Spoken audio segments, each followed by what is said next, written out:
चाहे कितना भी चल पाए तू, 1 किलोमीटर या 2 किलोमीटर भी चलेगा, और कोई तेरे पे कंडीशन नहीं है। तो उस टाइम पे भी मैं ऐसे ही था, जैसे चलता रहता था, 2-3 महीने हो गए, काफ़ी बड़ी बड़ी हो गई, फिर शेव कर लेता था।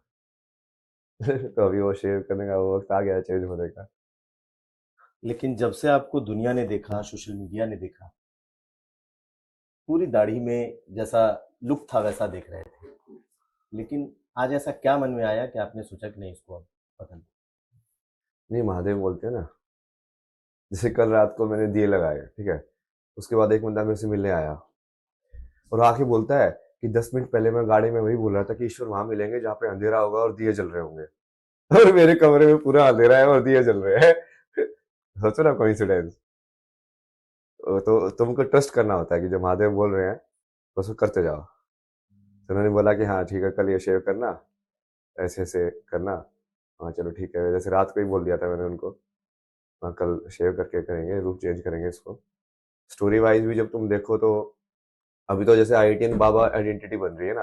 हम्म, मैंने भी वही परिचय हाँ, कराया ना। वही। हम्म, तो उसको चेंज करके, जैसे आप कृष्ण को योगेश्वर बोलते हो, बट कृष्ण बाबा तो नहीं बोलते हो। योगी तो सबसे बड़ा है वो, हम्म, समझे। बट उसमें और वो इतने बड़े योगेश्वर है कि उनको इन सब चीजों से फर्क भी नहीं पड़ता कि वो दाढ़ी रख रहे हैं कि नहीं रख रहे हैं, कि वो कैसे रह रहे हैं। बाकी शारीरिक चीजों से उनको इतना फर्क नहीं पड़ता। महादेव का भी आप देखोगे तो ऐसे ही है।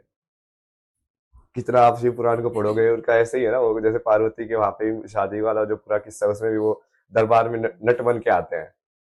कि नट वाला वेश धारण करके आते हैं। कि हाँ, फिर वो कितने वेश बदलते हैं, अलग अलग रूप में जाते हैं, कभी नट बन जाते हैं, कभी ये बन जाते हैं, जैसे परिस्थिति में होती है ना। तो उसके मानो कि अब ये नया रूप है। तो ये नया रूप मैं क्या मानूं कि आप खुद को शिव के रूप में, खुद को कृष्ण के रूप में पोर्ट्रे करते हैं? आपको लगता है कि नहीं आप खुद हो? जैसे आपने कहा कि कल किसी ने कहा कि भगवान से मुलाकात हो जाएगी और मेरी उनकी मुझसे मुलाकात हो जाएगी, तो क्या माना जाए? क्या आपको लगता है कि आपके भीतर भगवान है या आप स्वयं भगवान हैं? सबके अंदर है ना। तो स्पिरिचुअलिटी का असली मतलब तो यही है। जहां पे फंसती है बात वो वही होता है कि लोग पूछते हैं कि सबके अंदर है तो सबको पता कैसे नहीं है। यदि सभी भगवान है तो हमको कैसे नहीं पता है कि हम भगवान है।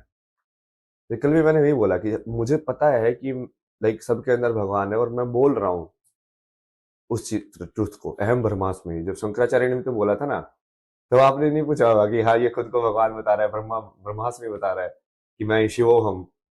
कोई जब शिवोहम बोलता है तो उसका क्या मतलब है कि मैं ही शिव हूं ना।